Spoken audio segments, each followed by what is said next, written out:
We go back to Romans 13, where God has ordained the higher powers, and it gets, uh, into a situation that you still need to be subject to them. Didn't say you were a subject of, said you're subject to, uh, because the world that you're surrounded with is mammon. It's a secular state.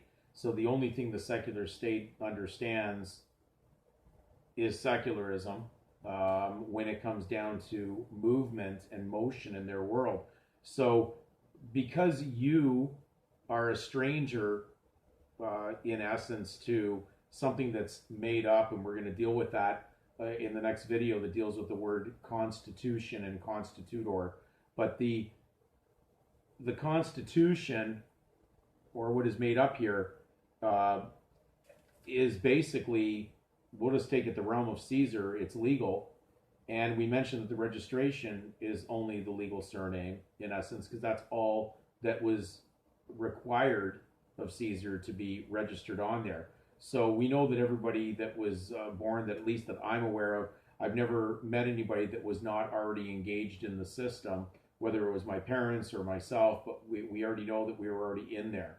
And so the um, the concerning part is the state is going to have someone trespass on it, utilize property that belongs to the state and title that represents them. So, of course, they have to have an instrument to handle that.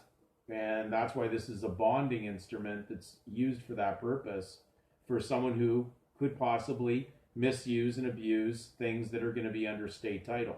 And due to that, there is a risk. And of course, they want to hold whoever is asking for interest in their subject matter, which is their title, their legal title. They require that individual to be a surety for it.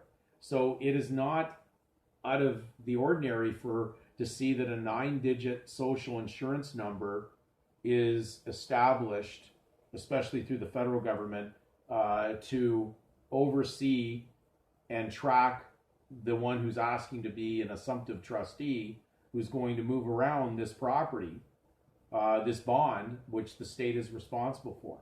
So things happen for a reason, and I don't want to act like I'm anti-government, because it can come across that way if you don't see it in the proper light. The government needs to be there to oversee its own legal participants, those who choose to store up treasures on earth, who believe somehow they can take it with them.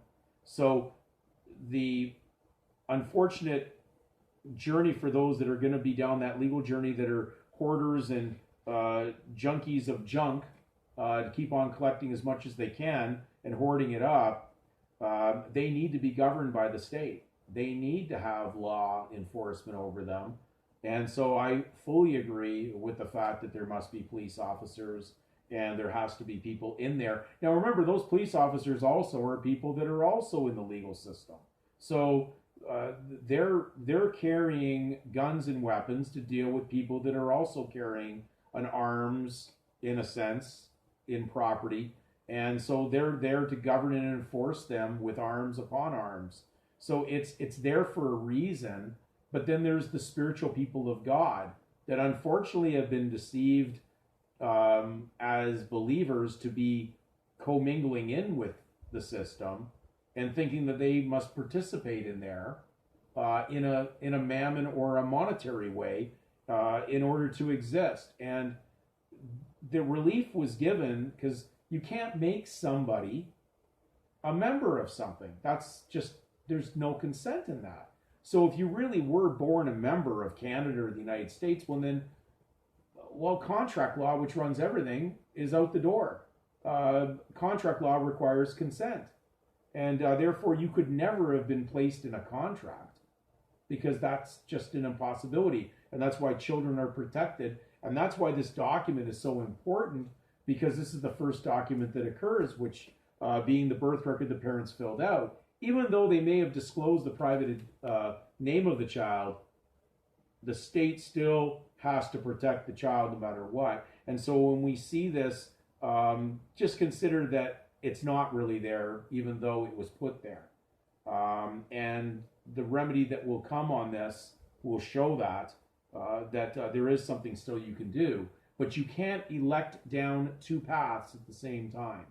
So if you think you're going to keep the mammon and you're going to keep all the legal property that's held under the state, then you're going to be bound to it, and that's just all there is to it. So you can't have both sides. You can't have your cake and eat it too.